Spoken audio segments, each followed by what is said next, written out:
Olá, sejam todos muito bem-vindos. Eu sou o professor Guilherme Alves de Melo Franco, especialista em Direitos Material e Processual do Trabalho e Previdenciário pela Universidade Estácio de Sá do Rio de Janeiro, formado em Direito pela Faculdade de Direito da Universidade Federal de Juiz de Fora, Minas Gerais. Estou a desenvolver no meu canal do YouTube, Guilherme Alves de Melo Franco, Estudar Direito, um curso gratuito sobre os direitos material e processual do trabalho, que tem por objetivo o estudo da consolidação das leis do trabalho, artigo por artigo, e como livro base, os meus comentários à reforma trabalhista, Lei 13.467, de 13 de julho de 2017, lançados pela editora Juruá de Curitiba, no Paraná, no ano de 2021. Esta é a nossa aula de número 126 deste nosso curso gratuito sobre os direitos material e processual do trabalho. E nela estaremos a desenvolver nossos entendimentos a respeito dos artigos 392 e 392-A da Consolidação das Leis do Trabalho, que continuam a jornada jusoperária brasileira a respeito da proteção à maternidade. Neste sentido, diz o artigo 392 da Consolidação das Leis do Trabalho que a empregada gestante tem direito à licença maternidade de 120 dias, sem prejuízo do salário e do emprego.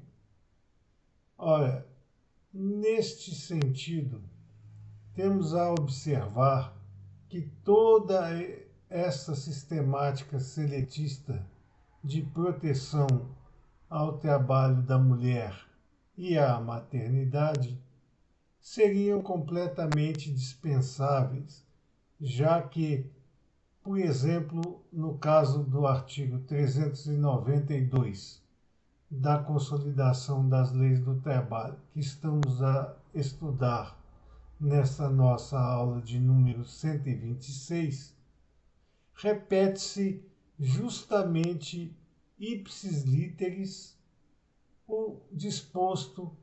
pelo artigo 7º, inciso 18 da Constituição da República Federativa do Brasil e, portanto, é plenamente dispensável a presença do artigo 392 da Consolidação das Leis do Trabalho e deveria ter sido extirpado de seu corpus pela reforma trabalhista implementada pela Lei 13.467, de 13 de julho de 2017.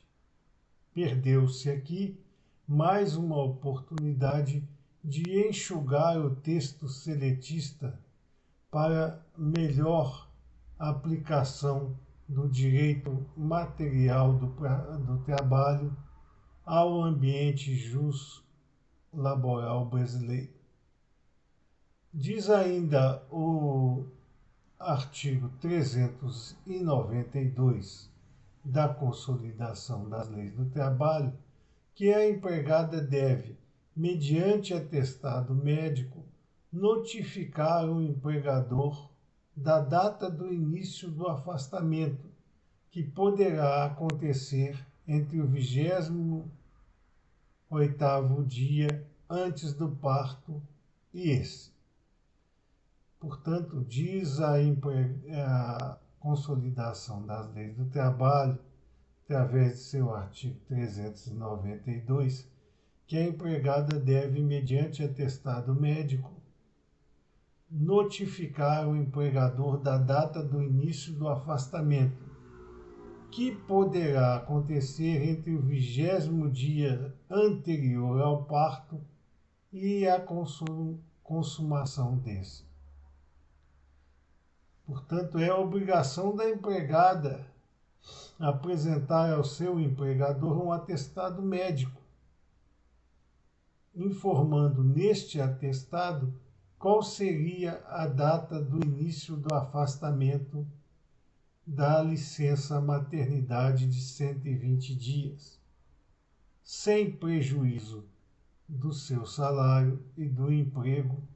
nos exatos ditames deste mesmo artigo 392 consolidado e do artigo 7º, inciso 18º da Constituição da República Federativa do Brasil. Esse período de 120 dias de licença maternidade poderá ser ampliado tanto antes dos 28 dias que antecedem o parto, quanto posteriormente a esse, em 2 semanas cada um. Quer dizer, pode-se ampliar o período de licença maternidade de 120 dias por mais um mês, mais 4 semanas, divididas 2 semanas antes do início da licença maternidade e 2 semanas após o cumprimento deste benefício constitucional. Desde que seja esta situação apresentada através de atestado médico que indique essa necessidade. Portanto, para que haja a ampliação do período da licença maternidade, é necessário a presença de um atestado médico, onde o profissional relate com minúcias por que da necessidade dessa ampliação do período de licença maternidade de 120 dias. Mesmo no caso de parto antecipado, ou seja, quando o nascimento do filho ou da filha aconteça fora do programa gestacional normal, com a antecipação deste período, remanesce o direito à licença maternidade de forma integral. Portanto, se houver uma antecipação do período do parto do filho da empregada, não vai haver nenhuma modificação com relação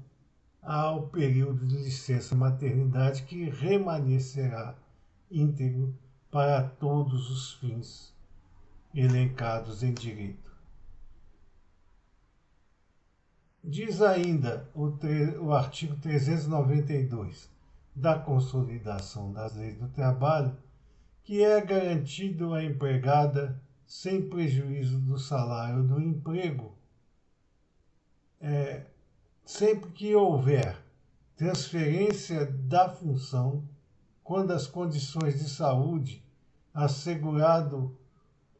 o retorno às funções anteriores, quando cessa o risco à sua rigidez física. Portanto, no caso da necessidade de transferência da função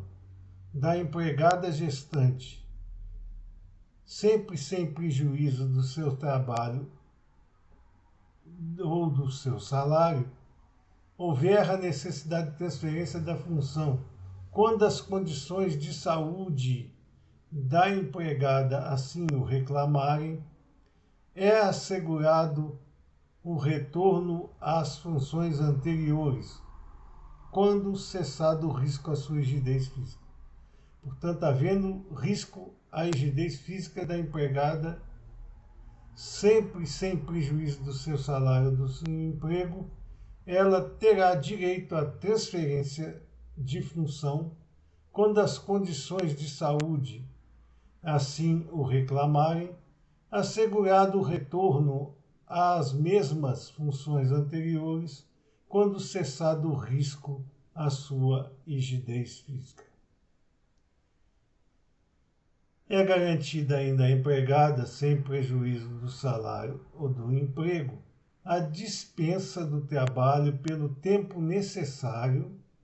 para comparecer a, no mínimo, 6 consultas médicas ou exames complementares.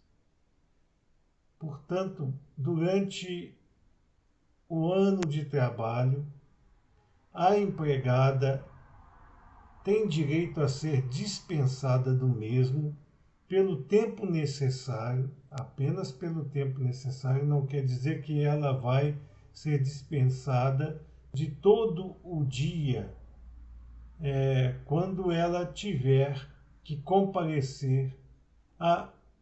no mínimo, 6 consultas médicas ou exames complementares. Portanto, a partir da necessidade da laborista em comparecer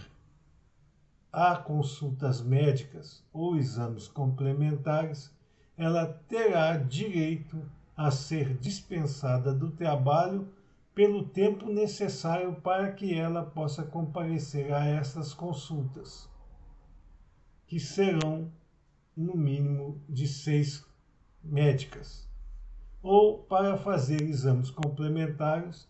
apenas e tão somente durante o tempo necessário para estas práticas.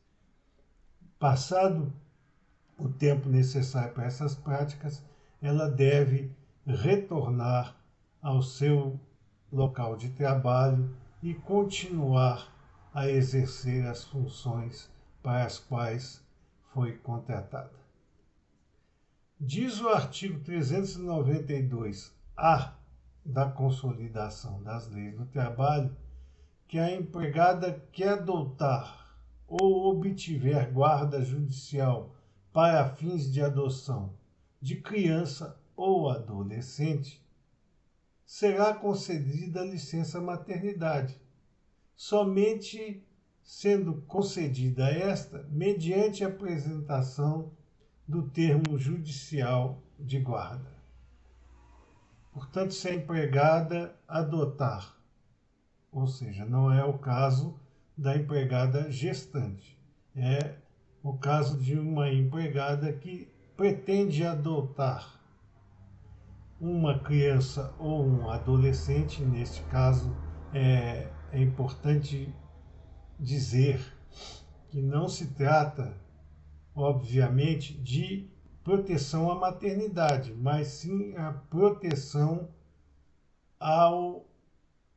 exercício pessoal da empregada em querer, ao invés de ter seus filhos, ou na impossibilidade de tê-los, adotar uma criança. Neste caso, não tem necessidade que seja um recém-nascido. É uma criança com idade variável, ou mesmo um adolescente, dentro da sistemática de que há uma divisão legal a respeito dos termos de criança, adolescente e adulto, vinculada ao seu estágio etário dentro das normatizações que asseguram os direitos à criança, adolescente ou ao adulto.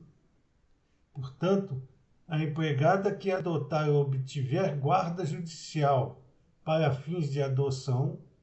quer dizer, ela não precisa ter ainda adotado, basta que ela obtenha a guarda judicial para fins de adoção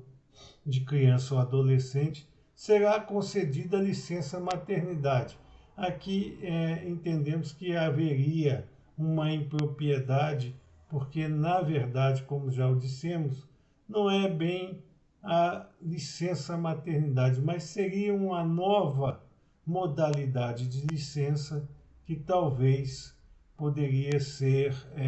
classificada como licença adoção. Mas, porém, para que a empregada tenha direito a essa licença maternidade, somente